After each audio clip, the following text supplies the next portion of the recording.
A paz do Senhor, meu querido e amado irmão, minha querida irmã do nosso devocional Simply Pentecostal. Que alegria poder estar aqui com você mais uma vez para juntos lermos a nossa palavra, a palavra de Deus, que é nossa, não é verdade? Ela se enraizou em nosso coração e nós podemos dizer, é a nossa palavra, aleluia. Ela pertence a nós, ela é aquela que nos dá força, que nos dá liberdade, é aquela que nos fortalece a cada dia. A palavra de Deus. Portanto, hoje é terça-feira, é dia de nós lermos o livro de Salmos e nós vamos dar continuidade ao capítulo 86 e desta maneira nós vamos terminar os restantes desses versículos do 14 ao 17, concluindo este salmo de Davi, que é uma oração, onde nós já falamos na outra semana que é uma súplica, uma oração de socorro a Deus. Você pode imaginar que Davi, como ele próprio diz, e nós vamos ler nesses versículos, era um homem que, apesar de muito usado por Deus, de ter tremendo temor de Deus no seu coração, de ser usado e caminhar dentro dos parâmetros que Deus havia dado para ele. Entretanto, era um homem que era muito perseguido. E isso não é diferente dos nossos dias. Por quê? Porque Davi, assim como os personagens bíblicos ou a igreja de Jesus, Paulo, Pedro, Tiago, os apóstolos, não é? Os pais na fé, os nossos pastores antigos, a nossa vida hoje, cada um de nós, na nossa jornada em Cristo, por esta porta estreita, cada um de nós temos lutas, temos batalhas renhidas. Por quê? Porque o inimigo das nossas almas é um só. É o inimigo de Deus, é o inimigo de Jesus, é o inimigo do Espírito Santo e por isso ele é o inimigo da igreja, meu e seu também. Mas nós entendemos, como diz a palavra de Deus, que maior é aquele que está em nós do que aquele que está no mundo. Mas nós vamos ver muitas vezes, muitas orações, nós temos passado por este livro de Salmos, este livro que era o inário para Israel, para eles cantarem, salmodiarem ao Senhor. Nós vamos ver que muitas dessas orações cantadas, elas eram orações pedindo o socorro de Deus, como não pode ser diferente. Portanto, vamos ver neste capítulo, no restante desses versículos, o que é que Davi ele fala em sua oração na sua parte final. Diz assim a palavra do Senhor: Ó Deus, os soberbos se levantaram contra mim, e as assembleias dos tiranos procuraram a minha morte e não te puseram perante os seus olhos. Ou seja, Davi está dizendo que existem muitas pessoas soberbas, né? Pessoas tiranas que estavam tentando matar a Davi. Não estava tentando simplesmente fazer uma briguinha, trazer uma calúnia. Não, estavam querendo a morte de Davi. E ele disse: e não te puseram, ou seja, estas pessoas não puseram a Deus perante os seus olhos, ou seja, não havia temor de Deus na vida desses seus inimigos. Estes homens, estes reinos, estes soldados, essas pessoas que vinham contra Davi, eles não tinham a Deus, Jeová, como o Deus da sua vida. E, portanto, não havia temor de Deus. E por que não havia temor? Era isso que eles faziam contra o servo de Deus. Versículo 15. Mas tu, Senhor, és um Deus. Olha a diferença do nosso Deus. É um Deus cheio de compaixão, piedoso, sofredor, ou seja, longânimo, e grande em benignidade e em verdade.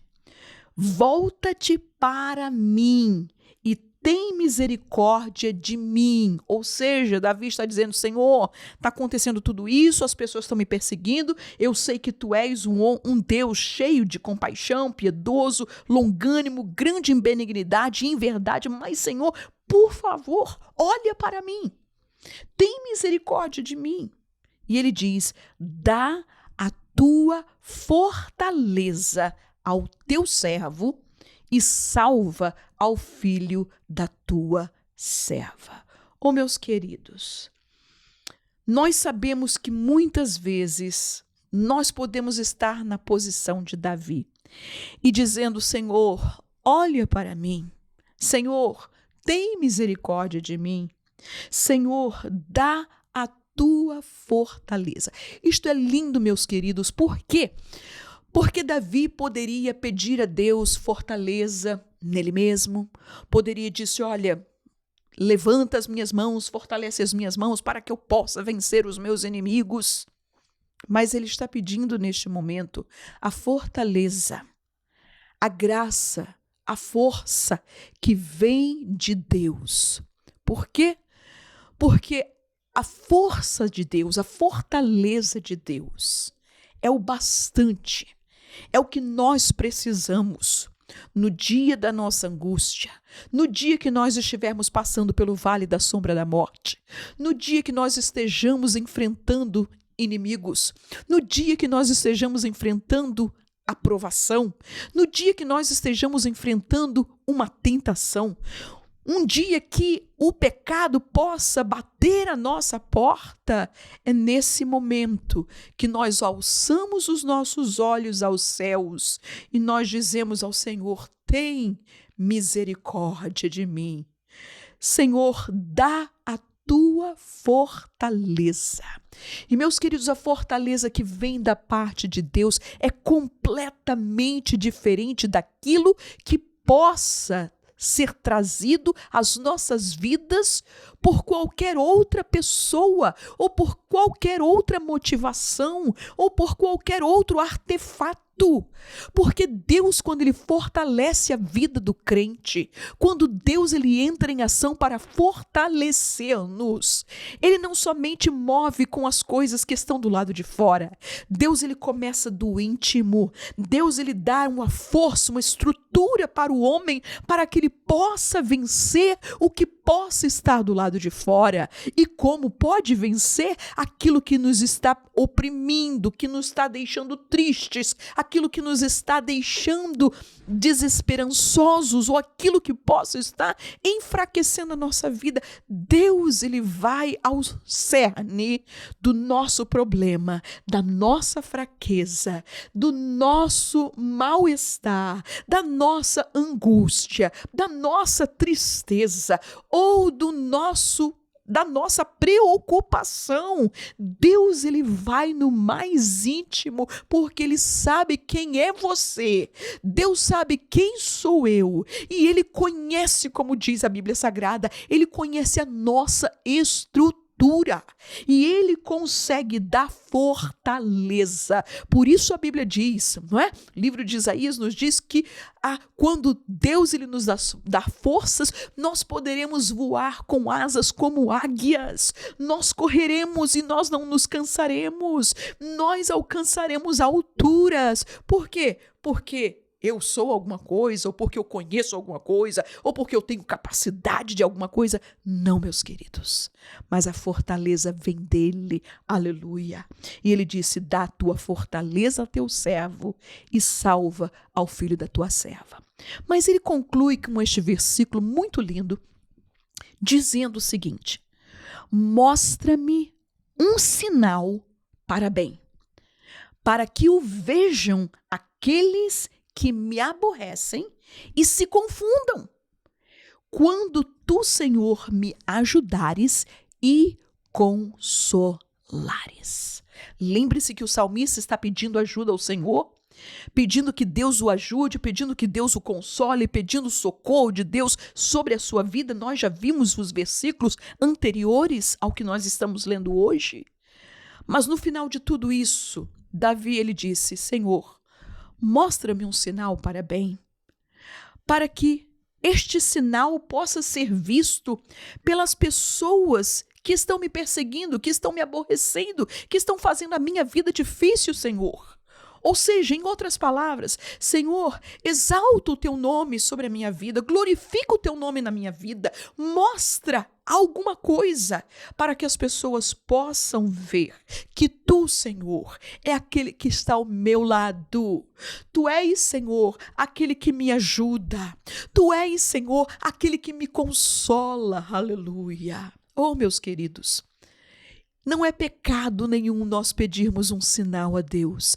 Tantos homens e mulheres na Bíblia Sagrada pediram um sinal a Deus. E nós vamos lembrar de Moisés, quando Deus falou com Moisés naquele monte e ele via aquela sarça que queimava e não se consumia, e ele disse: mas Senhor, como é que eu irei?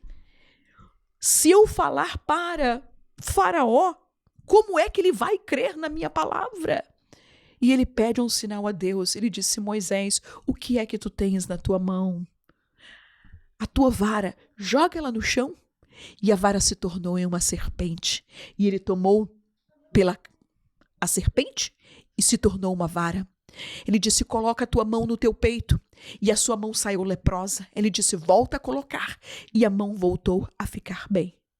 Aquilo, irmãos, aquele sinal para Moisés foi o que precisava para ele ter a fortaleza, a graça de Deus, a coragem, a ousadia, a autoridade para enfrentar, não um Zé Ninguém na esquina, mas para enfrentar o imperador, o rei, o faraó, que não somente reinava e o seu império dominava todos aqueles povos, mas para enfrentar aquele que oprimia o seu povo, para enfrentar aquele que estava dando chicotadas nos seus parentes, nos seus familiares, no seu povo, na sua descendência. Moisés pediu um sinal a Deus e Deus o deu. Mas nós vamos ver Gideão. A Bíblia nos diz que Gideão, quando Deus disse para ele: Gideão, eu quero que tu vás livrar o meu povo das mãos dos medianitas. Ele disse: Senhor, quem sou eu? Eu sou o mais pobre, eu sou o menor da casa do meu pai. Como é que eu vou naquele lugar? E a Bíblia nos diz que ele convoca e veio uma grande multidão. E Deus disse para ele: tem muita gente, Gideão. Ele disse: mas como, Senhor? Como é que eu vou enfrentar os midianitas que estão como gafanhotos em toda essa planície? Como eu vou enfrentar? Sem soldados, sem pessoas. E disse: faz um teste, faz uma prova. E foi-se. E meus irmãos, de 32.000 só sobraram 300. E você poderia dizer, se eu tivesse no lugar dele, disse: esquece, Senhor. Porque como é que eu posso vencer com 300 homens? Oh, quantas vezes nós tentamos limitar a Deus, dizendo para Deus: Senhor, somente com isso não dá. Somente com esse dinheiro que eu tenho no banco não vai dar, Senhor. Somente com essa reserva, isso não vai dar. Somente com esta pessoa, não vai dar. Somente, Senhor. E nós limitamos a Deus. Aleluia. Mas glória a Deus que este homem chamado Gideão era um homem temente a Deus. E quando Deus viu a verdade do coração de Gideão, que ele estava lutando com ele mesmo, sem saber como ele iria enfrentar um exército daquele com 300 homens, e não com espingardas, com tanques de guerra, e nem mesmo espadas, simplesmente com um cântaro, com uma tocha e com uma buzina. Parece até brincadeira. Parece que Deus está querendo a nossa morte. E Deus disse para Gideão: Gideão, desce lá no arraial dos midianitas. E quando ele entra naquele arraial, ele ouve um homem dizendo: olha, eu tive um sonho. E eu vi um pão que estava caminhando por aqui. E este não é outro senão Gideão. Aleluia. Gideão faz uma prova com Deus. Senhor, se tu me estás chamando, olha, aqui está o novelo de lã. Eu quero que ele amanheça molhado e tudo ao redor seco. E aconteceu. Ele disse: Senhor, novamente eu peço ao contrário, que o novelo de lã fique seco e tudo fique molhado ao redor. E Deus o fez. Mostra-me um sinal para bem, para que o vejam aqueles que me aborrecem e se confundam, quando tu, Senhor, me ajudares e consolares. Aleluia. Elias pediu um sinal de Deus, fez uma oração e disse: Senhor, mostra a esta gente que tu és Deus, que somente tu és Deus.